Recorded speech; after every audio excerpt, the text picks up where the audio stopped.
ಎಲ್ಲರಿಗೂ ನಮಸ್ತೆ ಸ್ನೇಹಿತರೆ. ಶಾಸ್ತ್ರದ ಪ್ರಕಾರ ಕರ್ಮವು ವ್ಯಕ್ತಿಯ ಜೀವನದಲ್ಲಿ ಅನೇಕ ಮಾರ್ಗಗಳನ್ನು ತೆರೆಯುವ ಅಥವಾ ಮುಚ್ಚುವ ಪ್ರಮುಖ ಅಂಶವಾಗಿದೆ.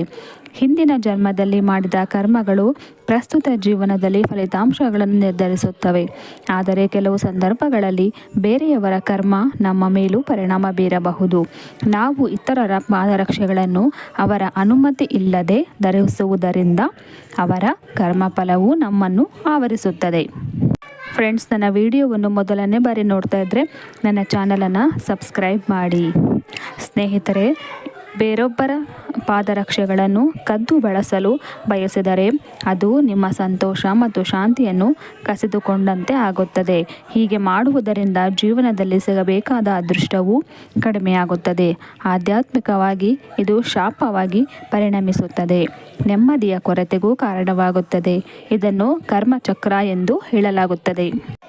ಶಾಸ್ತ್ರದ ಪ್ರಕಾರ ಶನಿ, ರಾಹು ಮತ್ತು ಕೇತುಗಳು ನಮ್ಮ ಜೀವನದ ಮೇಲೆ ಪ್ರಮುಖ ಪ್ರಭಾವ ಬೀರುತ್ತವೆ. ಒಬ್ಬರು ಶನಿ ಅಥವಾ ರಾಹುವಿನ ಪ್ರಭಾವದಲ್ಲಿದ್ದರೆ ಅದರ ಪ್ರಭಾವವು ಇತರರ ಮೇಲೂ ಬೀಳಬಹುದು. ಈ ಸಂದರ್ಭದಲ್ಲಿ ಪರಸ್ಪರ ಚಪ್ಪಲಿ ಅಥವಾ ಶೂ ಧರಿಸುವುದು ಗ್ರಹಗಳ ಮೇಲೆ ಪ್ರಭಾವ ಬೀರುತ್ತದೆ. ಆ ಚಪ್ಪಲಿಗಳನ್ನು ಧರಿಸಿದವರು ಮಾಡುವ ಅಶುಭ ಕರ್ಮಗಳು ಇತರರಿಗೆ ಪ್ರಚಂಡ ಫಲಿತಾಂಶವನ್ನು ತೋರಿಸಬಹುದು.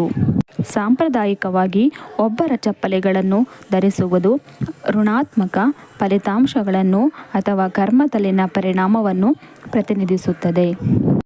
ಚಪ್ಪಲಿ ಪ್ರತಿಯೊಬ್ಬ ವ್ಯಕ್ತಿಯ ಸ್ವಾತಂತ್ರ್ಯ ಮತ್ತು ಸಮೃದ್ಧಿಯನ್ನು ಪ್ರತಿನಿಧಿಸುತ್ತದೆ.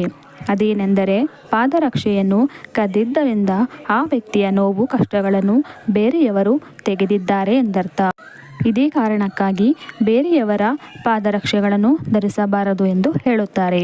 ಫ್ರೆಂಡ್ಸ್, ನನ್ನ ಮಾಹಿತಿ ಇಷ್ಟ ಆಗಿದ್ದರೆ ನನ್ನ ವಿಡಿಯೋಗೆ ಒಂದು ಲೈಕನ್ನು ಕೊಡಿ. ಧನ್ಯವಾದಗಳು.